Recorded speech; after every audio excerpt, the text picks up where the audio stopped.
adik-adik. Adik-adik tetap semangat kan masih walaupun ibadah online ini? Coba Cimita masih tetap semangat gak? Semangat dong. Wih semangat, coba Cimita kita mau tes tepuk sekolah minggunya dulu nih. Tepuk sekolah minggu. Sekolah minggu, hari minggu di GBT. Oh yes, adik-adik semangat dan menyembah Tuhan lebih lagi.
Adik-adik udah semangat, berarti adik-adik juga semangat untuk menyembah Tuhan, meninggikan nama Tuhan.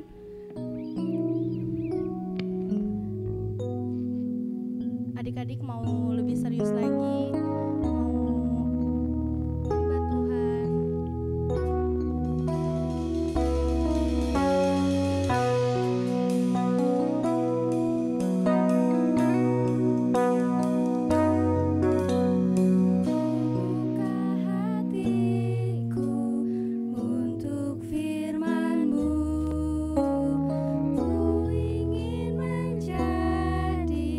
Seperti Yesus.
Tuhan Yesus, terima kasih Tuhan, Kau telah mengumpulkan kami pada hari ini ya Tuhan, untuk kami dapat beribadah meskipun kami tidak bertemu secara langsung ya Tuhan, tetapi tetap ya Tuhan, berkat-Mu selalu kami rasakan dalam setiap kehidupan kami. Terima kasih ya Tuhan, tolong berkati guru yang akan mengajarkan firman Tuhan pada pagi hari ini. Terima kasih Tuhan Yesus, dalam nama Tuhan Yesus kami berdoa, haleluya, amin. Amin. Shalom adik-adik, gimana nih adik-adik abis meninggikan nama Tuhan, abis menyembah Tuhan, pasti adik-adik masih semangat dong. Nah sebelum firman Tuhan, Cici mau menyampaikan beberapa pengumuman nih. Yang pertama, info pemenang dan tugas The Hope mingguan adik-adik bisa dicek di Instagramnya The Hope at thehope.generation. Yang kedua, adik-adik jangan lupa ya minggu depan masih tetap ada ibadah The Hope Generation di YouTube channel GBT Nazaret jam 9 pagi. Terima kasih adik-adik, sampai jumpa. Shalom adik-adik The Hope, apa kabar nih adik-adik? Udah seminggu ketemu sama adik-adik. Nah hari ini Cici punya sesuatu loh, coba bentar ya, Cici ambil dulu.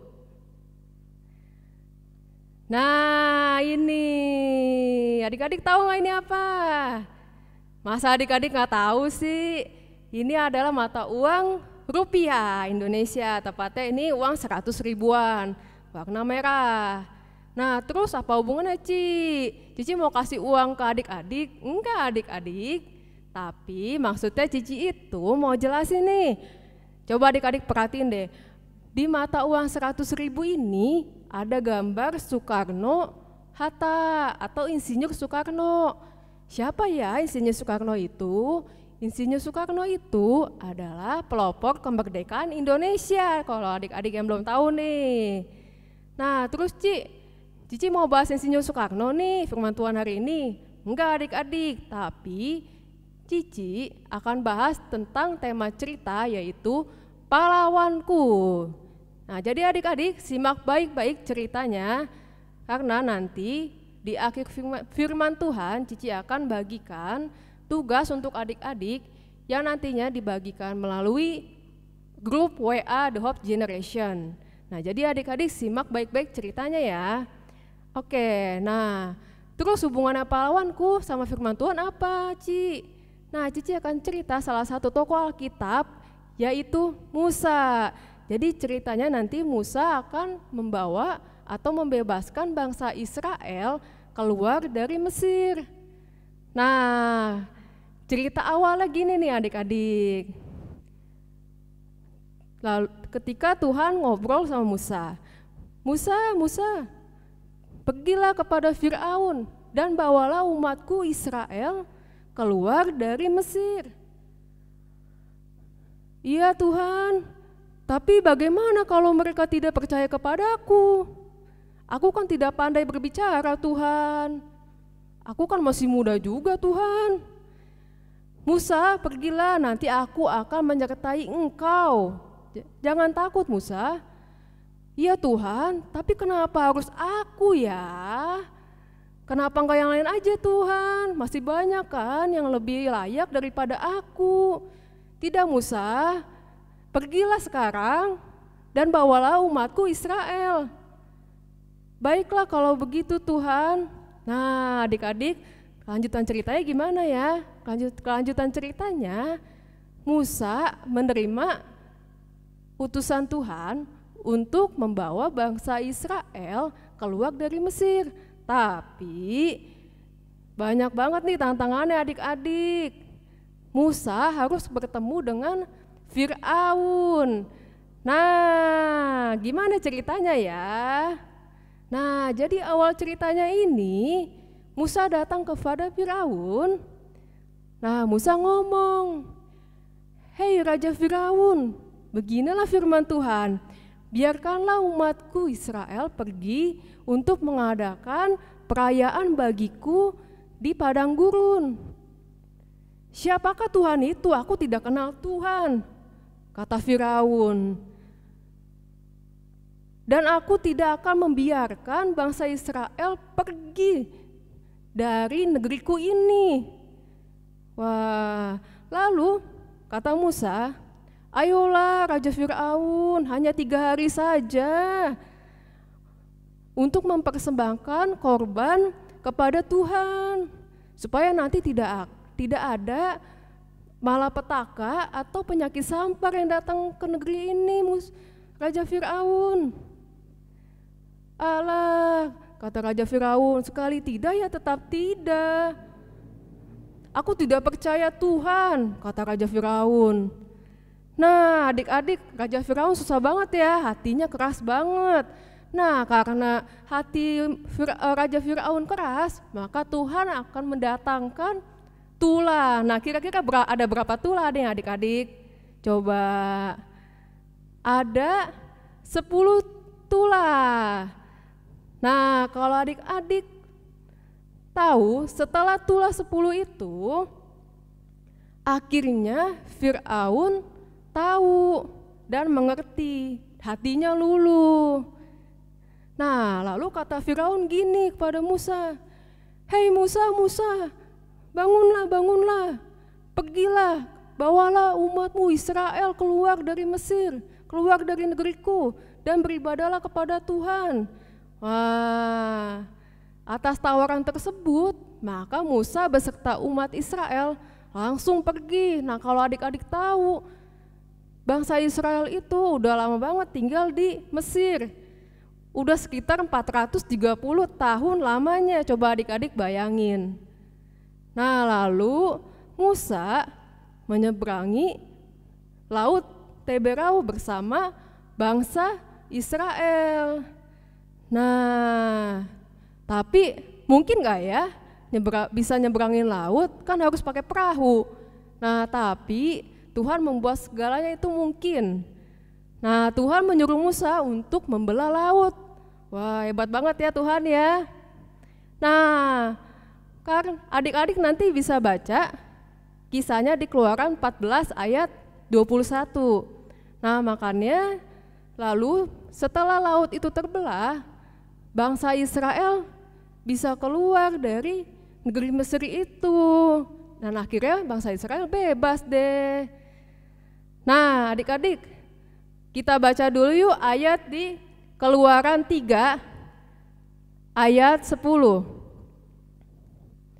Nah, 1, 2, jadi sekarang pergilah, aku mengutus engkau kepada Firaun untuk membawa umatku orang Israel keluar dari Mesir. Nah, adik-adik tadi, Cici ketinggalan, ayat yang ketika Tuhan mengutus Musa datang, mengutus Musa untuk membawa umat Israel pergi dari Mesir.